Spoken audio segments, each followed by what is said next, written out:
Thank you, Jeanette.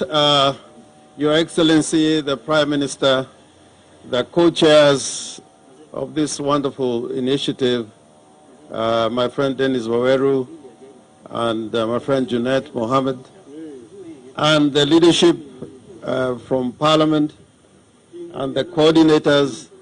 I think today we have reached a very decisive moment when we can assure the whole country that we got the wherewithal to move to the next stage of presenting these signatures to the IEBC. Now, I just want to say two things about this process. There are some people out there who are confusing the public without making a proper distinction between what is a parliamentary process and what is a popular initiative. The popular initiative does not speak to who undertakes the initiative. It speaks to the process. And the process through the popular initiative is that it starts with the people and ends with the people. You collect signatures in the popular initiative. In fact, this one, Your Excellency, the Prime Minister, you have done better than what the Constitution requires. The Constitution requires presentation of 1 million, not less than 1 million signatures. But in this process, before the presentation of those 1 million signatures, for 2 years, you took an initiative with a team that you appointed that went all over the country to take views from the people of Kenya, and then it was followed by a validation process. I was looking back and looking at the people who have presented views to the steering committee and during the validation process. A lot of the people who are speaking against the bill today, you will find their names as having presented their views during that process. And today they are turning around to say that, you know, their views were not taken into consideration. The churches, civil society, individual members of parliament and groups, if you look at the list of contributions from those who gave their views, this initiative has been the most, inclusive and people-driven than any other process that I can imagine. Now, these people who are making noise, they are like critics. In the world of art, there are those who are called critics. They wait for somebody to write a book. They can never write a book. They wait for you to write a book, and they begin to criticize. You design a house. When the house is up, they begin to criticize. Now, the last time I heard these critics talk was about the current Constitution of Kenya 2010. They said that this Constitution, there are some areas they did not agree with.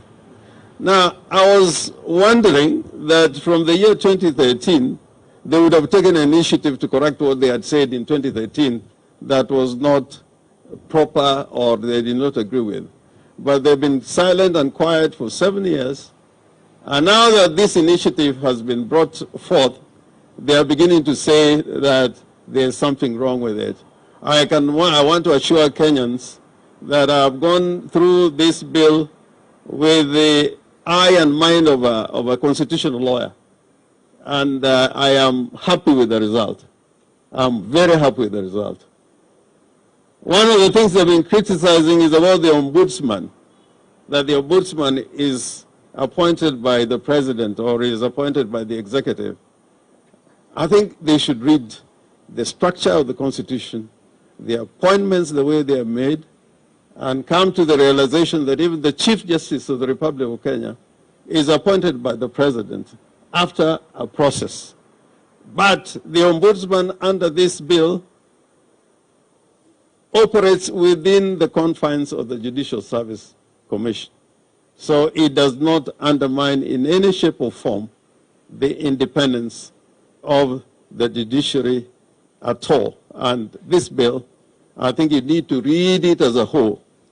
Every constitution, you can make a conclusion whether you have a good document by reading it as a whole instead of reading it in pieces, because that way it would not make sense. Now, finally, there are people who have been talking about a multiple choice. I think they're coming with this idea too early.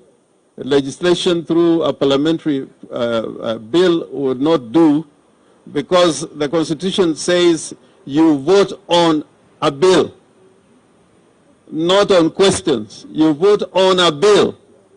So when the referendum comes, we are not going to have a multiple choice. We are going to have a bill, and you are going to vote on the bill.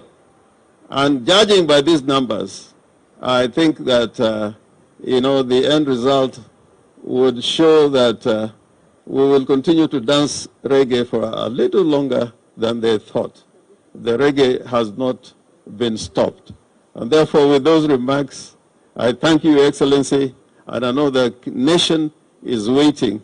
And I want to thank the people from Nyanza also for taking the first place by registering 893,000. I know if you give them time until the morning, in the next 6-7 hours, they would have reached more than 1 million. Bob, thanks. Jacobo, thanks. And that is a good job done. Thank you very much. Asante sana Mheshimiwa Minority Leader Lumumba kutoka Kisii. Asante sana Mheshimiwa Senior Counsel. Unajua Senior Counsel, mambo ya katiba vile wewe umesoma sio kazi rahisi. Na watu ambao wameenda university wamesoma mambo ya miti na matawi, kuelewa ni ngumu.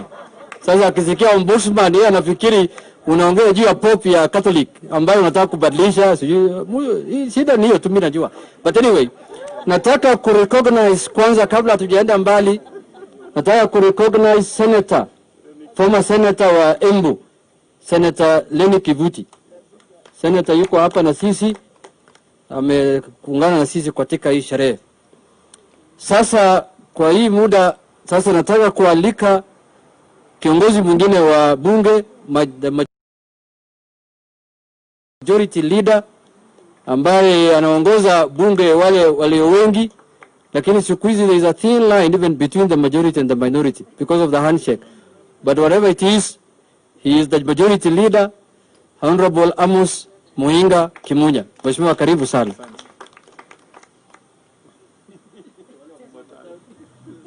Asante sana Junet. Your Excellency, former Prime Minister, Right Honorable Raila Odinga, na viongozi wenzangu. Let me say today is a big day. And I'm very happy to be part of this history making. Kuja kujionea and to celebrate the good work that has been done by our coordinators. Because as of this time last week, the skeptics walikuwa wanasema hawa watu wanacheza. They will not get 1 million signatures even in a whole month. But within 3 days, I think the signatures have gone to 2 million. Even as we are going, by order of this weekend, if we continue, you can be sure the signatures will go to almost 10 million.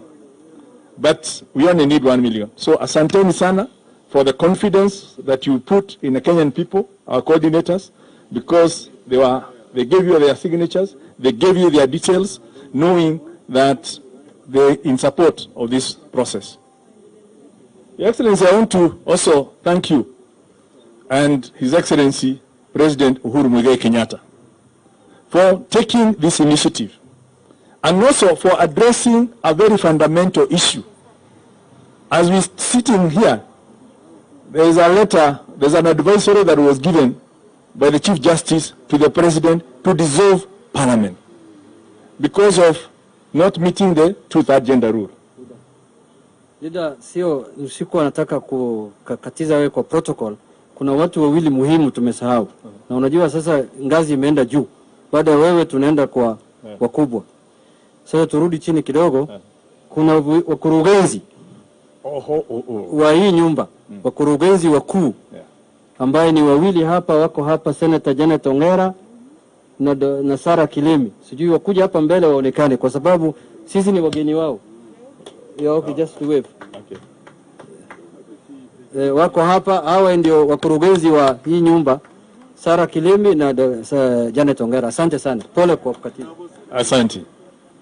Na pia Honorable Bosire pia ako na sisi hapa kutoka Kitutu Masaba, former MP Kitutu, na treasurer wa ODM. Asante sana. You know, women in leadership, yeah, is what I was talking about, that we are sitting on an advisory, and His Excellency the President knew within the framework of BBI the issue of gender parity will be resolved, and that's why he has not dissolved Parliament. But when I listen to our friends, all they are saying is Parliament is dissolved. We have another election, but they are not ready for referendum. I listened to some confusion that took place in the neighborhood of Karen. And one of the things that came out very clearly is that they are very uncomfortable that by having women in Parliament, the number of people in Parliament will become too large. So they are happy with men in Parliament, but they don't want to sacrifice for women. And it became very clear that even when asked, they said, we would rather have the 47 women reps back, and then ile Article 81B tuiangalia fresh. What does kuiangalia fresh mean? Iondolewe. Because they don't want women in leadership. Wanawadanganya tu waende kwa rali zao, watingize viuno. But when it comes to leadership, the only two people who are willing to take a risk, afadhali hata BBI yanguke, but women should be there. The only two people who are taking high risk is Honorable Raila Odinga and His Excellency Uhuru Muigai Kenyatta. They have shown they love women and care for women. Hao wengine wote ni kutuanganya tu kwa maharambee na nini kuambia wanawake tunawatetea, mama mboga mtakuwa kwa serikali, but when we talk of women in leadership, they believe, they say itakuwa expensive. Yeah? So I think there's something we need to see the hypocrisy that people who are aspiring to get into leadership are cheating Kenyans, na tutafanya kazi na nyinyi, but on the day of reckoning, they come out very clearly to say that they don't care about the women. All they want to care is wao wapatiwe leadership. So this is a blessing in disguise that people were able to meona ukweli wa mambo, and people of Kenya can now make up their mind in terms of who will take them to Canaan and who will keep them in misery forever for their own personal benefits. Thank you very much, our coordinators. And I want to also say it was very good that our provincial administration, or the administration, the security staff within the government were able to provide the necessary security, because there are so many people who would have wanted that vitabiyote isemekana imenyang'anywa, but they were guarded well to show security is working, and we are very happy that the government was able to provide that for the process. So many people have been involved in this process, and we want to say thank you, because after this, see inaendelea. The train has left. I don't know, there are people still waiting at the train irudi nyuma for them to board. We cannot wait for anyone. Mtu akimbie atapelekana kwa the next station. Aboard the train tuendelee. Lakini train cannot go backwards.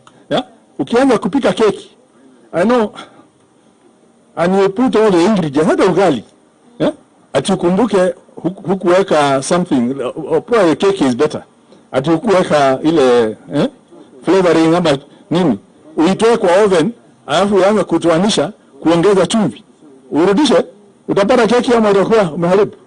So our cake is ready for, inakuwa baked, and we don't want to be left behind or derailed by anyone. Sasa kusema mengi, ningetaka kuambia tu marafiki zetu. I know I've talked to a number of the members of parliament, some of the 140. Ukiangalia kwa hii electronic, utaona walisign. Some even signed yesterday night, because they don't want to be left behind.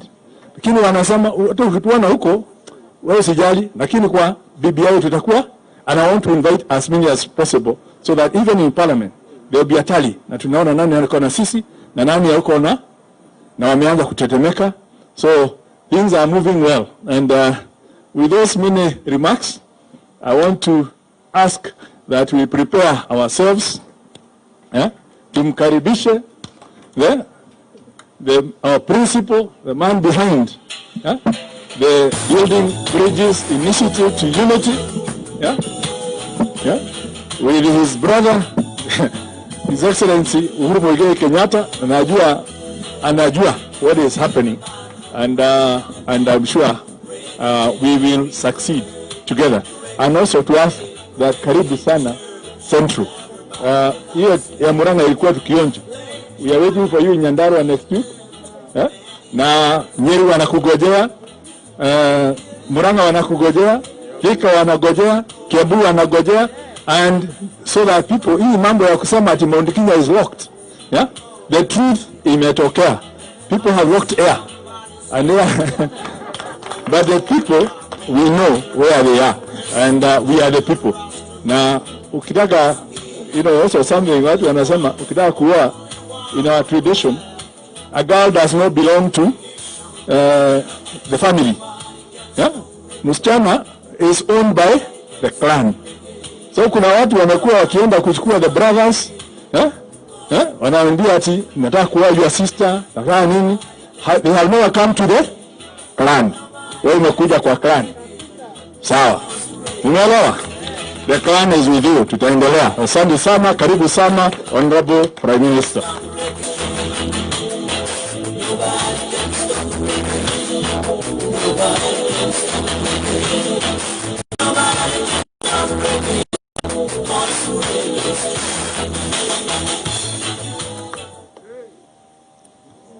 Asante. Ladies and gentlemen, the leaders and ladies and gentlemen of the press, Hamjambo. This is a very important occasion.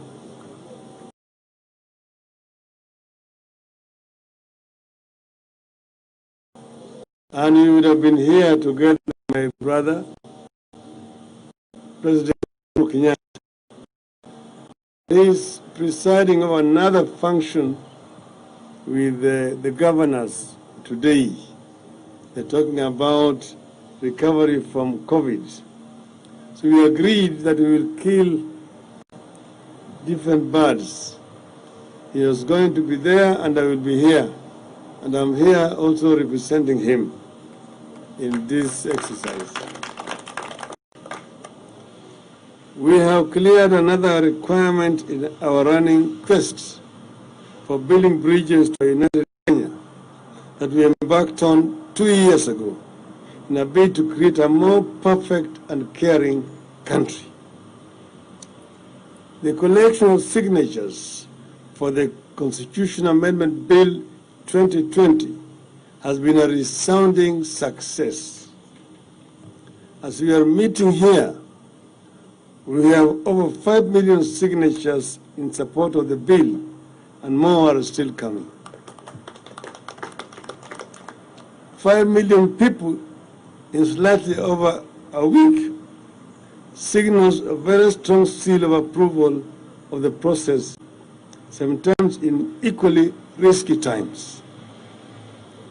I know it for a fact that Kenyans are not slow learners when it comes to seizing the moment for change. I knew Kenyans would close this chapter in record time, and they have. Kenyans know what they are looking for, how this process will help, and why time is of essence. We did not take this rapid response for granted, and so we most sincerely thank those who spared time amid all the difficulties and fears we are experiencing in our country to attend to this historic national duty. This shows that Kenyans are capable of multitasking, just like the citizens of scores of other countries who have just completed or are in the process of completing important national assignments like elections in the middle of the pandemic and biting economic times. We have strict legal guidelines to adhere to in this whole exercise. In a couple of days, we move to the IEBC to hand over these signatures for verification and necessary action. We expect the IEBC to equally move with speed, as Kenyans have done, and release the process to the next stage, which is taking signatures to the county assemblies. Then we will come to Parliament and then back to the people by way of a referendum. The people's power and people's say are written all over this process. We started with the people giving their views to the BBI task force. We returned to the people to verify the contents of the report of the task force. We have gone to the people to append their signatures to the bill as a seal of approval. We will then go to the representatives of the people in the county assemblies and in Parliament. Then we will return to the people for final approval of this document in a referendum. This is a people as people-driven as can be. So my appeal is, let us soldier on, because there will never be the perfect time to do it. The naysayers will always find a reason to slow us down or to stop us altogether. We know the distance we have covered so far and how attempts to derail us have unfolded. When we did the handshake with President Uhuru Kenyatta and launched the BBI 2 years ago, there was no corona. But the naysayers opposed the exercise, claiming it targeted them in their quest for power. When we launched the war on corruption, they opposed it, again on account that it was targeting them. We would have been derailed and stopped if we had lost focus. We have to soldier on. I therefore have an appeal to the naysayers out there who claim to be speaking for the people, or that the people have not spoken. Throughout this process, the people have spoken. Please let the people continue speaking for themselves. Let the people decide the fate of this document and the changes it proposes to introduce in our country. It is the people's document now. President Uhuru Kenyatta and I have absolute faith in the ability of the people of Kenya to make the right decision if they are given the facts and the space. I believe many of the fellow leaders who voice support for this document hold that belief too. Over the last 2 years, we have explained the issues that we are seeking to address through this process, including corruption, divisive elections, shared prosperity, lack of national ethos, and security, among others. Let us respect the 5 million Kenyans who have appended their signatures to this. And let us respect the millions of others who are waiting out there to vote for or against the document in the referendum. We must allow Kenyans to have their say and their way, because nobody can speak for the people of Kenya better than the people of Kenya themselves. Wakenya wenzangu, nachukua fursa hii kwa niaba ya mwenzangu Mheshimiwa Rais Uhuru Kenyatta kutoa shukrani kwa Wakenya wote ambaye wametumia nafasi yao kuweka sahihi kwa hii kuunga mkono hii mswada ambayo tunapelekea kwa Wakenya. Mswada ya BBI imekuja baada ya yale mazungumzo tulikuwa naye, ana ile mwendo ambayo tulianza baada ya sisi kuketi chini na kuongea kwa muda mrefu na kujaribu kutafakari ni shida gani ambayo inakumba taifa letu, ili tuweze kupata suluhu ya kudumu tukiendelea mbele. Imekuwa ni ziara mrefu. Tulianza mwezi wa Machi mwaka 2018. Sasa ni zaidi ya miaka 2 na nusu mpaka tumefika hapa.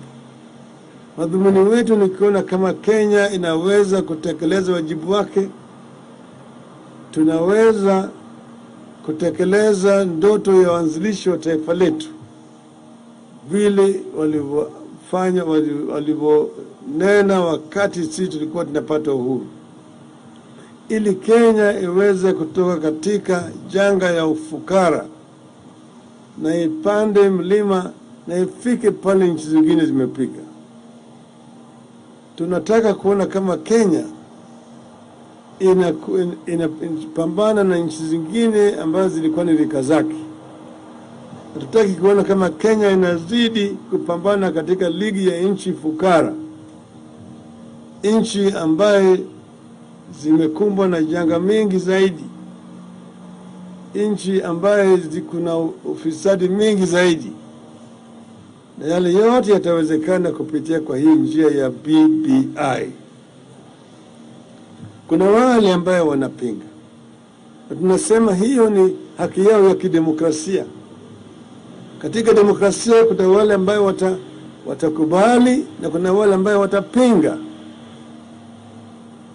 Kwa hivyo sisi tunasema wale ambao wako tayari tunataka tutuombee nao. Wengine wanasema atiyo, tafadhali ngojeni, tuelewane, tuongee. Wakati wa kutoa maoni ilikuweko. Waliuliza watoe maoni yao na hawakuweza kutoa maoni yao. Walikuwa wameanza kupinga hata kabla hii mswada haijatoka. Sasa wanasema ati sasa tayari, tafadhali tuongee ili tusiwe na mapambano, tusiwe na mchuano. Lakini mimi kama mwanasiasa sijajua pale ambayo kuna ile kura ya maoni, yani referendum, ambaye hakuna pande mbili. Kama hakuna pande mbili, sasa ni haja gani ya kufanya referendum? Sipeleke tu kwa bunge na ipitishwe? Hakuna haja. There's nothing like non-contested referendum. Referendum, by its own very nature, that word entails competition. There will be two different opposed views. You cannot put a question and expect that there will be no opposition. Na kusema ati iwe kama mtihani ya darasa ya 12, atichagua hii utaanza utajibu namna gani, hii utajibu namna gani. Wakenya wengi ambao hata wajui kuandika na kusoma hawezi kufanya haya. Wakati gani? Weke pamoja, ifanye pamoja na kura ile ya kawaida ya jumla ya mwaka 2022.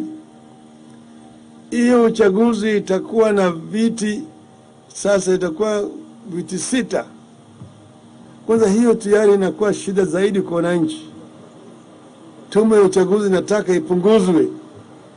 Tufanye uchaguzi wa maseneta na magavana na ni tofauti na ile ya wabunge na ile wa MCS vile wanafanya kule Nigeria.